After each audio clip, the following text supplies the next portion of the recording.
Queen Camilla was left in tears after Princess Catherine exposed her behind closed palace doors. What Catherine revealed wasn't gossip. It was documented proof of manipulation, sabotage, and control. For the first time, the truth spilled out. And Camilla? She didn't deny it. She broke. This changes everything. Catherine's revelation. The moment that broke Camilla. It happened during a closed-door royal strategy meeting at Kensington Palace in early November 2025. What was meant to be a routine update turned into a historic confrontation that no one saw coming. Princess Catherine finally broke her silence about something that had been building for over a year: Queen Camilla's manipulation behind palace walls. The moment she stood up, aides say the room fell completely silent. Then came the words that would shake the monarchy. "This has gone on long enough. The manipulation ends now." Catherine's tone was calm, but her message hit like a bomb. She didn't speak in vague language. She named specific instances: meetings sabotaged, events delayed, misinformation fed to King Charles, all pointing back to Camilla's inner circle. No speculation, just dates, actions, and decisions that had impacted not just Catherine, but the image of the monarchy itself. Witnesses said Camilla was visibly shaken. She sat still for a few moments, then her hands began to tremble. A senior aide described her expression as lost, like she didn't know whether to fight or cry. And then, without a word, Camilla broke into tears. The queen consort, always polished, always composed, was now falling apart in front of her staff and stepchildren. The tension in the room was real. Catherine, known for staying away from drama, had clearly reached her breaking point. And when she looked around that room and saw Prince William quietly nodding in support, it was clear this wasn't just personal anymore. This was about restoring trust inside the palace. And it didn't end there, because that explosive confrontation only peeled back the surface of something much deeper: a long-standing power struggle between two women walking the same royal halls. "If we can't be honest here, then where can we be honest?" Catherine reportedly said before walking out. The impact of her words would ripple through every corner of the palace, and Camilla's tears weren't the end of the story. They were just the beginning. The hidden war between two queens. For nearly 18 months, the public saw two royal women standing side by side, smiling at events, exchanging polite glances. But behind closed doors, Catherine and Camilla were in a quiet war, one rooted not in titles, but in power, influence, and public trust. Royal insiders now confirm what many suspected. Camilla had been blocking Catherine's royal engagements, using vague reasons like health concerns or media timing. This wasn't about one event, it was about a pattern. Camilla, whose public image has long faced scrutiny, allegedly viewed Catherine as a threat, not because of politics, but because Catherine's popularity, especially with the younger generation, far surpassed her own. Every appearance Catherine made was a hit with the press. Every charity she touched grew stronger. And for a woman who'd waited decades to be queen, that was a problem Camilla didn't want to face. So she acted, quietly, carefully. Aides close to Catherine say several of her projects were delayed without explanation, while Camilla's patronages were pushed forward. Appearances that should have gone to Catherine were suddenly reassigned, and when Catherine asked questions, she got silence. Over time, the Duchess of Cornwall's former staff began filling more and more critical roles, controlling access, press statements, and schedules. To the outside world, it looked like balance. But internally, Catherine was being sidelined. And she wasn't alone. Even some of Prince William's engagements began shifting or disappearing from official briefings. It was clear someone was playing gatekeeper, and that someone, according to those inside Buckingham Palace, was Camilla.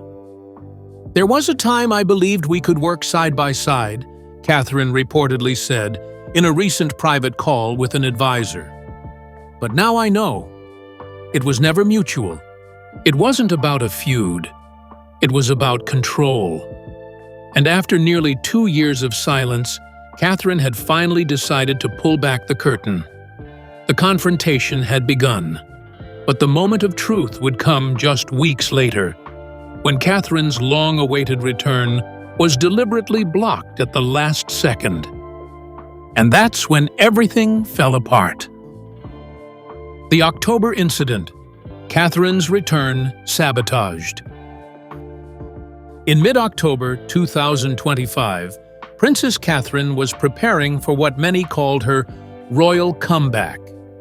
After stepping back from the spotlight for several months to focus on her health and family, her team had carefully planned a major solo appearance at a children's health summit on October 22nd. This wasn't just any event. It was a moment meant to symbolize her return, her strength, and her unwavering commitment to the causes she's championed for over a decade. She had already been medically cleared. Her speech was written. Press teams were quietly briefed. Even King Charles had reportedly given his blessing. But just 5 days before the event, everything changed.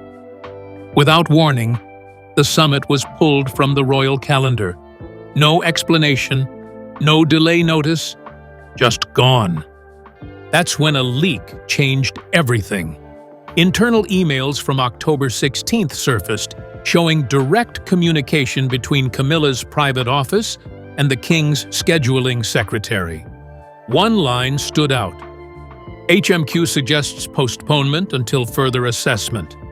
Concerns raised readiness and media optics. Not medical concerns, not royal scheduling, just vague reasoning and Camilla's initials. Catherine's team was stunned. According to insiders, her closest advisors immediately flagged the cancellation as interference, not a health decision. And worse, it had come from outside her circle. She was devastated but not surprised, one aide said. At that point, it was clear this wasn't random. Behind the scenes, the frustration turned into quiet fury. Catherine had stayed silent for months, trusting the palace system. But now, that system had betrayed her. Her return, meant to be a moment of unity, had been quietly erased, and all signs pointed to Camilla. This wasn't just a royal engagement.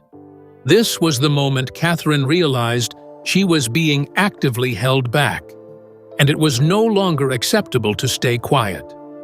Her next move? Confronting the pattern and the person behind it. Camilla's inner circle, the web of influence. For over a year, Queen Camilla has been building a quiet, strategic network of power behind palace walls. What once appeared as support roles or ceremonial appointments are now being exposed as carefully placed moves, a web of loyalists with direct influence over palace operations. And this wasn't just limited to her own team. These individuals had begun affecting how and when other royals were seen, including Catherine.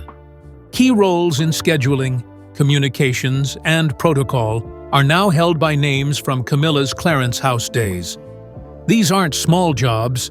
They're the people who shape how the monarchy speaks, moves, and responds.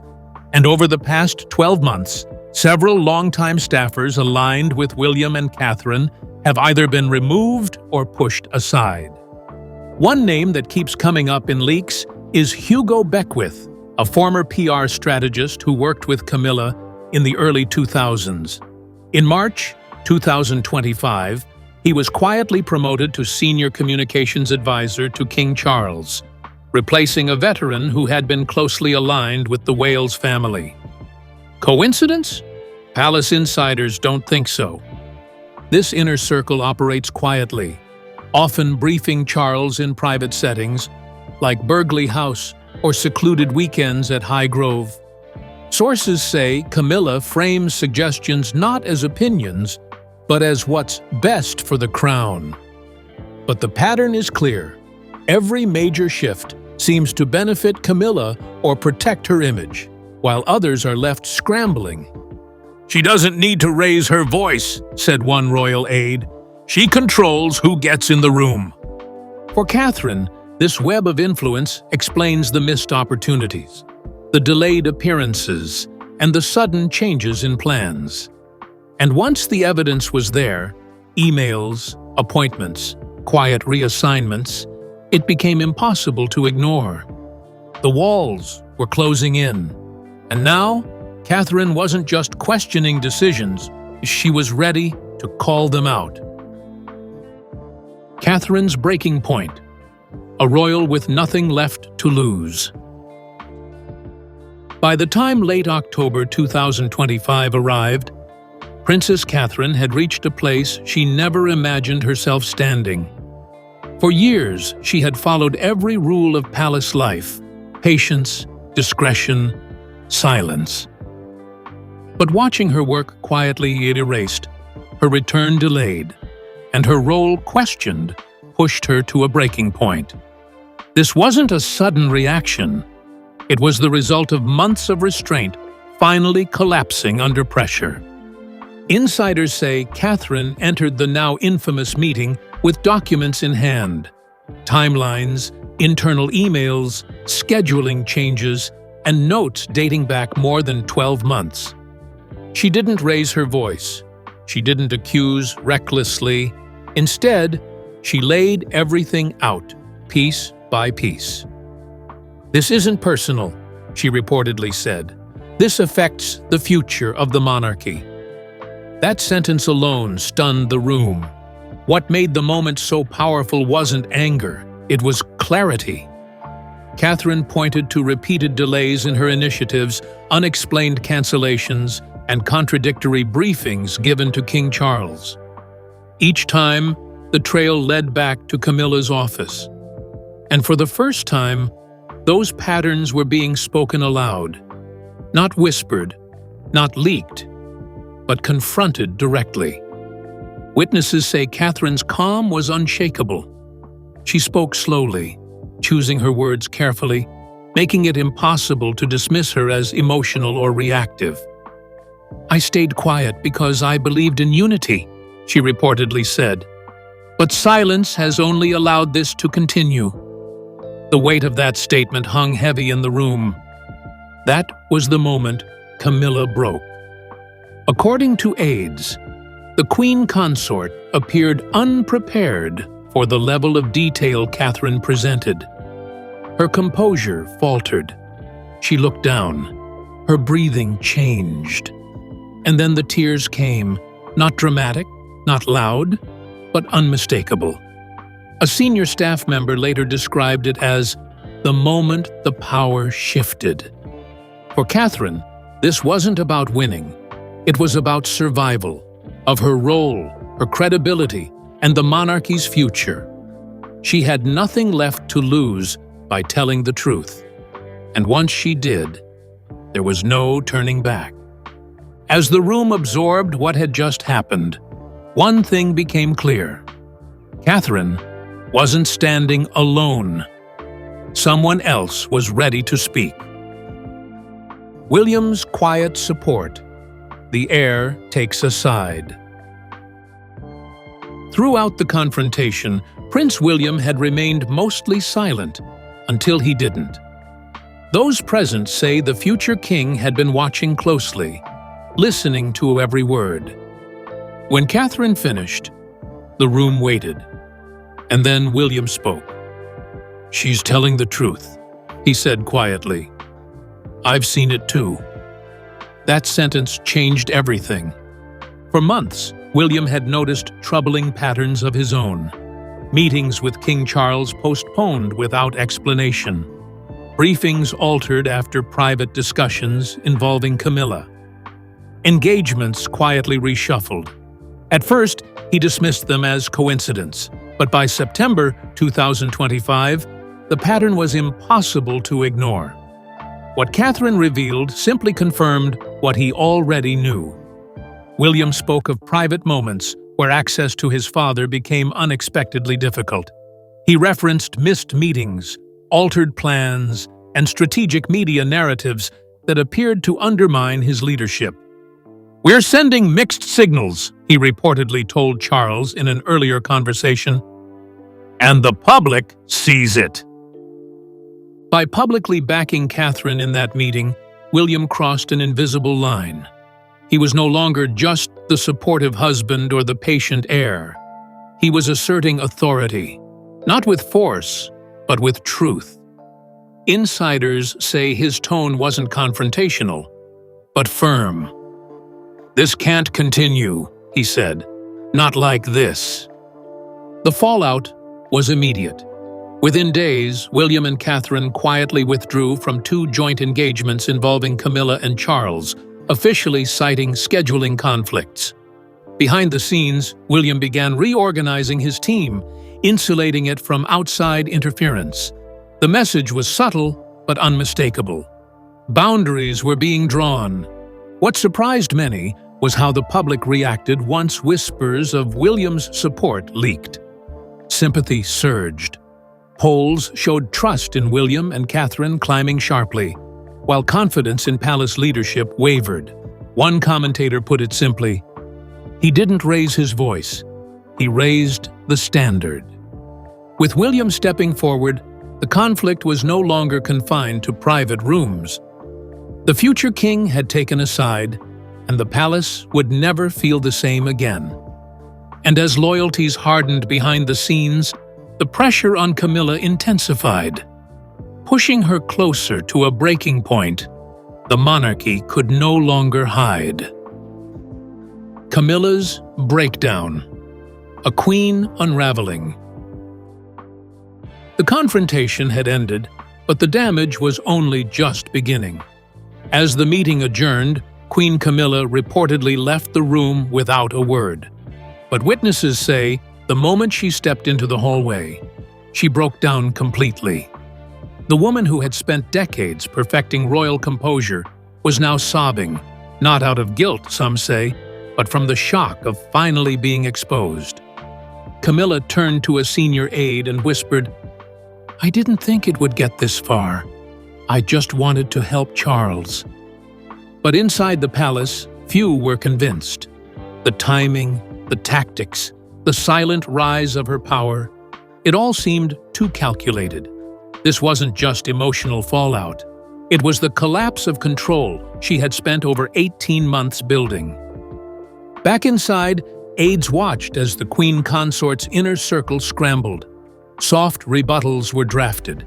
Camilla's team quickly began contacting press contacts to control the narrative. A brief, vague statement was prepared, claiming internal scheduling disagreements were to blame. But it was too late. Leaks had already started and the truth was spreading fast.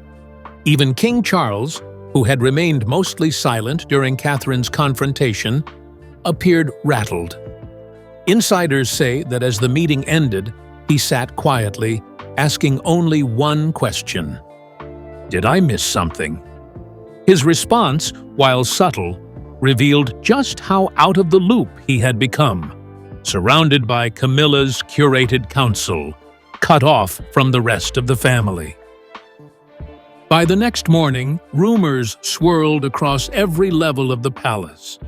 Senior aides began referring to it as the unraveling, the moment when Camilla lost her grip, not just on Charles, but on the institution itself.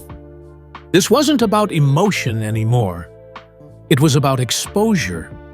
And the people who had once protected her were now asking the same question: how much damage had been done? The palace was spinning, and what came next wasn't just drama. It was full-blown structural chaos. The palace in chaos, divided loyalties, and leaked memos. What followed over the next 72 hours sent shockwaves through every corridor of Buckingham Palace. For years, the royal family had survived behind a wall of silence and tradition.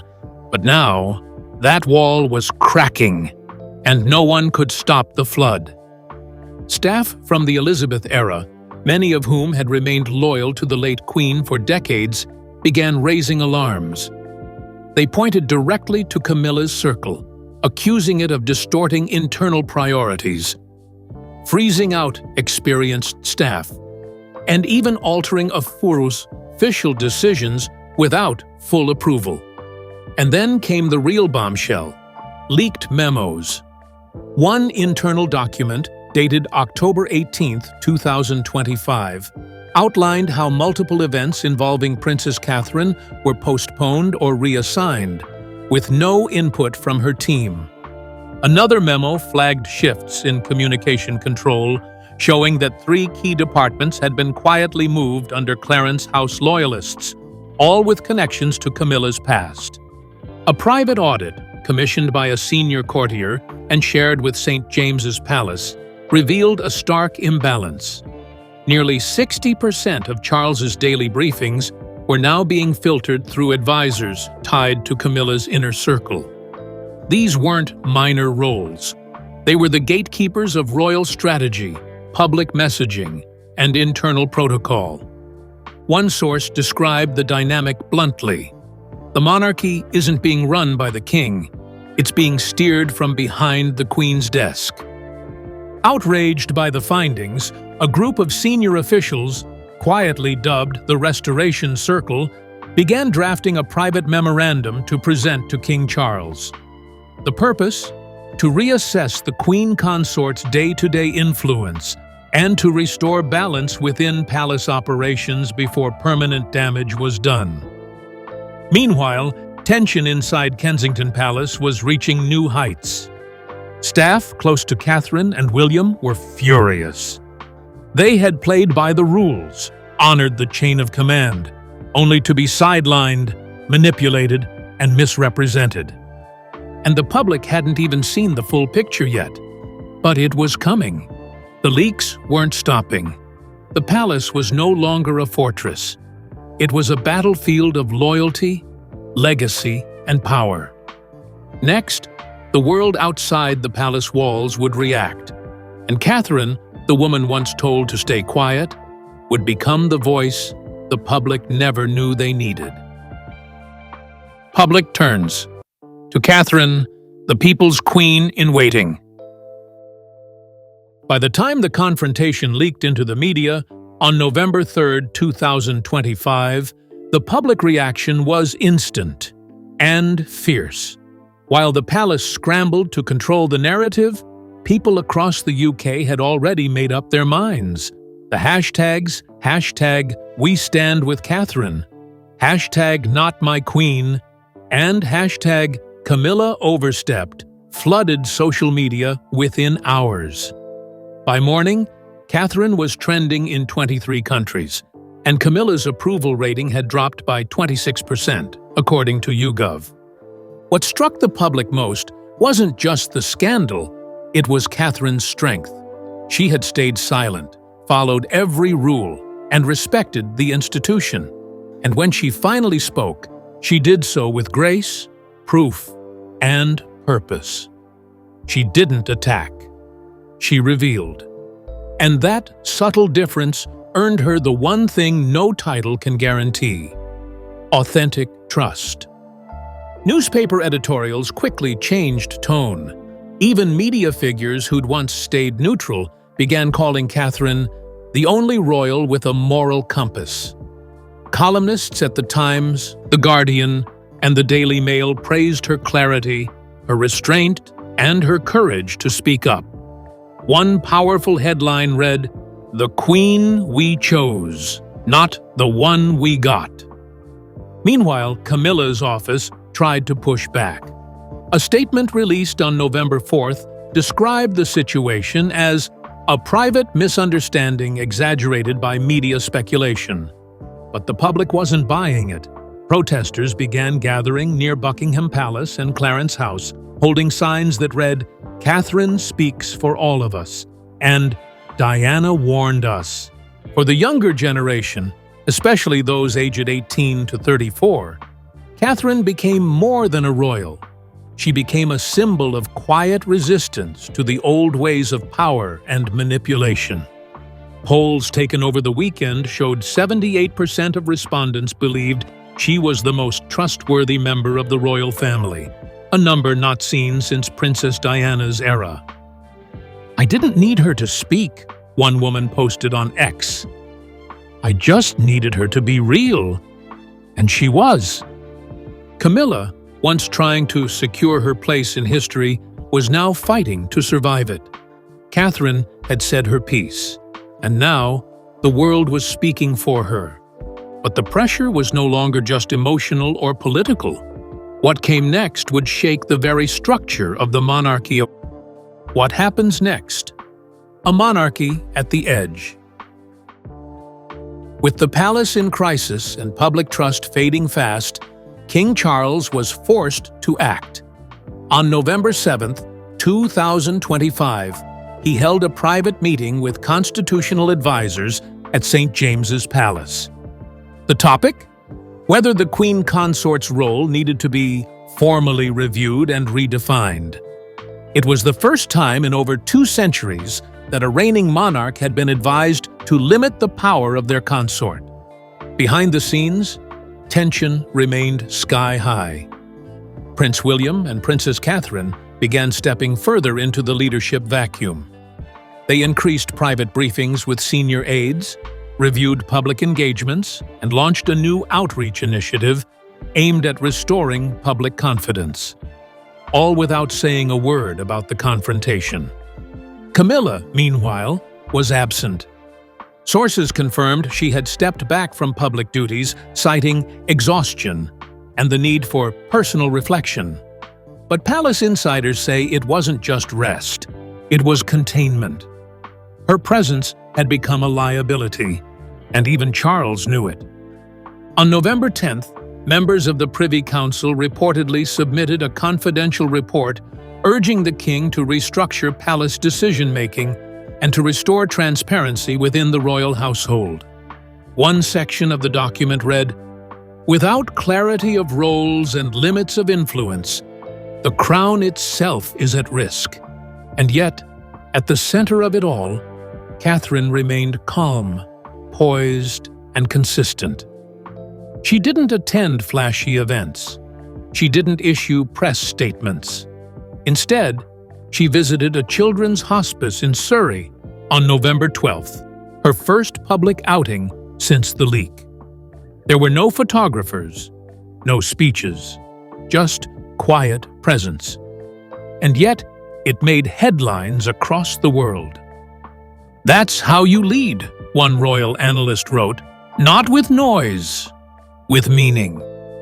Now, the monarchy faces a clear divide, not just between Camilla and Catherine, but between old power and new integrity. The next move is Charles's, but the momentum has shifted. And no matter what happens behind those palace gates, one thing is certain. Catherine's voice has changed everything, and the monarchy will never be the same again. With Catherine's calm truth now public and Camilla's influence unraveling, the royal family faces a crossroads. The people have chosen their queen, and it isn't Camilla. As trust shifts and loyalties divide, one thing is clear. Princess Catherine didn't just speak up. She changed the monarchy forever.